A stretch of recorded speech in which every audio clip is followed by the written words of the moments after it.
ভয় জিনিসটা কি সেটা আমি জানি না, কিন্তু রাতের বেলা যদি একা একা হাঁটা যায় তাহলে একটু একটু ভয় তো লাগেই।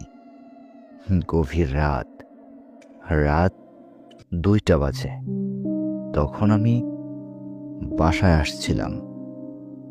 রাস্তায় তেমন একটা গাড়ি ঘোড়া ছিল না, এর জন্যই হেঁটেই রওনা দিলাম। কারণ এখান থেকে আমার বাড়ির দূরত্ব 3 কিলোমিটার। মনে মনে ভাবলাম হেঁটেই বাসায় যাই, কি আর করব। আজকে একটু বেশি রাত হয়ে গেছে। বাসায় গেলে বাড়িতে যে আজ কি বকা খেতে হবে কে জানে। চারপাশে না তাকিয়ে বাড়িতে যাচ্ছিলাম। ঘন কালো অন্ধকার রাত, চারিপাশে জঙ্গল, মাঝখান দিয়ে রাস্তা। রাতের বেলা এখান দিয়ে কেউ চলাচল করে না। মনে মনে একটু ভয় হচ্ছিল যে বাসায় কি যাব নাকি বন্ধুর বাসাতে থেকে যাব। এরকম 2-4 ভাবতে ভাবতে আমি মধ্যে রাস্তায় চলে আসলাম। আমার গাটা কেমন যেন ভারী ভারী মনে হলো আমার গাটা ভার হয়ে গেছে। আর এমনটা মনে হচ্ছিল বেশ দূর থেকে কেমন যেন একটা আওয়াজ আসছে, যেমন একটা মানুষ ঠান্ডা লাগলে যেরকম আওয়াজ করে সেম সেরকম মনে হচ্ছে। ওইরকমভাবে আওয়াজ করছে। মনে মনে ভাবলাম যে এটা হয়তো অন্য কিছু হতে পারে। একটু পরেই তো টর্চ বন্ধ হয়ে যাবে, বাসায় কিভাবে যাব আমি। তার উপরে আবার বিকালে বৃষ্টি হয়েছে, এই রাস্তাতে প্রচুর কাদা লেগে রয়েছে। এইরকম ভয়ঙ্কর পরিবেশে গাটা কেমন যেন ছমছম করে উঠল। মনে মনে ভাবলাম যে যা আছে কপালে, এক দৌড় দিয়ে বাসায় চলে যাব। যদি পিছনে কিছু থাকে তাতে কি, আমি পিছনের দিকে তাকাবই না। এরকম 2-4 ভাবতে ভাবতে আমি আরেকটু আগালাম।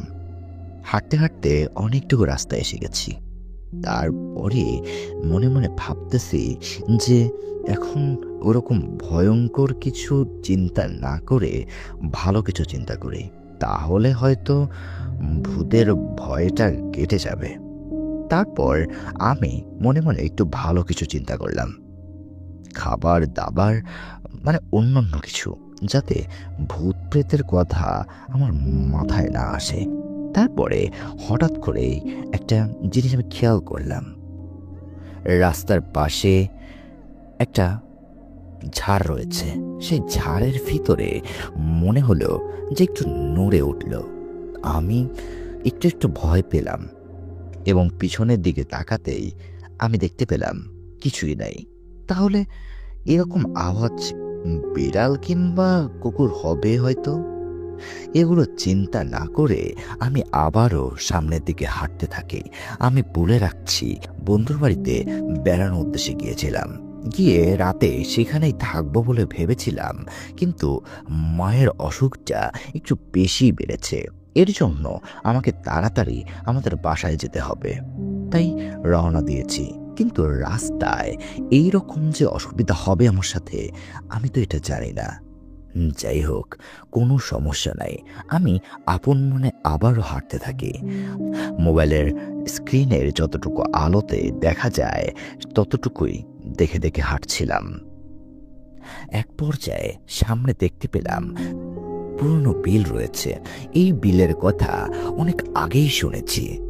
যেহেতু আমরা এখানে থাকি, তাই এই বিল সম্পর্কে আর কিছু ধারণা নেওয়া লাগবে বলে মনে হয় না।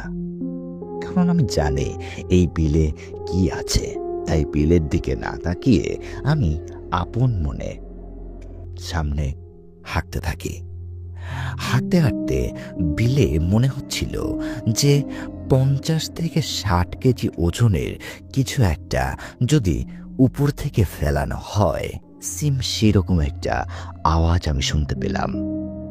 আমি পিছনের দিকে তাকাবো নাকি সামনের দিকে অগ্রসর হব আমি এটা বুঝতে পারলাম না।